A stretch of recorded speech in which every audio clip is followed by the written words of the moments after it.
ಯಾವ ಕ್ಷಣದಲ್ಲಾದರೂ ಸಿಎಂ ರಾಜೀನಾಮೆ ನೀಡಬಹುದು. ಈ ಸರ್ಕಾರ ಯಾವ ಕ್ಷಣದಲ್ಲಿ ಬೇಕಾದರೂ ಬಿದ್ದೋಗಬಹುದು. ಸಿಎಂ ಸಿದ್ದರಾಮಯ್ಯ ವಿರುದ್ಧ ಬಿವೈ ವಿಜಯೇಂದ್ರ ವಾಗ್ದಾಳಿಯನ್ನ ನಡೆಸಿದ್ದಾರೆ. ಸುಮಾರು 3-4 ದಿನದಿಂದ ಇದೇ ಮಾತನ್ನ ವಿಜಯೇಂದ್ರ ಹೇಳ್ತಾ ಇರೋದು. ಸಾಕಷ್ಟು ಸಚಿವರು ಕಾಂಗ್ರೆಸ್ ಅಧ್ಯಕ್ಷರನ್ನ ಭೇಟಿಯಾಗಿದ್ದಾರೆ. ಕಾಂಗ್ರೆಸ್ನಲ್ಲಿ ಒಳಗೊಳಗೆ ಏನೇನೋ ನಡೀತಾ ಇರೋದು ಸ್ಪಷ್ಟ. ಸಿಎಂ ಸಿದ್ದರಾಮಯ್ಯ ರಾಜೀನಾಮೆ ಕೊಡೋ ಕಾಲ ಸನ್ನಿಹಿತವಾಗ್ತಾ ಇದೆ. ಕಾಂಗ್ರೆಸ್ ಬೆಳವಣಿಗೆಗಳ ಬಗ್ಗೆ ಬಿಜೆಪಿ ರಾಜ್ಯಾಧ್ಯಕ್ಷರ ಪ್ರತಿಕ್ರಿಯೆ ಇದಾಗಿದೆ.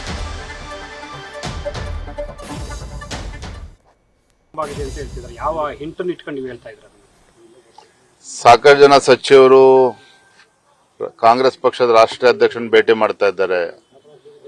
ಡಿ.ಕೆ. ಶಿವಕುಮಾರ್ ಅವರು ಪಾಪ ನೆನ್ನೆ ಯಾವುದೋ ಪ್ಲಾನ್ ತಗೊಂಡು ಖರ್ಗೆ ಮನೆಗೆ ಹೋಗಿದ್ರು. ಅದೇನ್ ಪ್ಲಾನ್ ಅಂತ ನನಗೂ ಗೊತ್ತಾಗ್ಲಿಲ್ಲ, ಬರೀ ಬಿಲ್ಡಿಂಗ್ ಫೋಟೋ ಅಷ್ಟೇ ಕಾಣ್ತಾ ಇತ್ತು.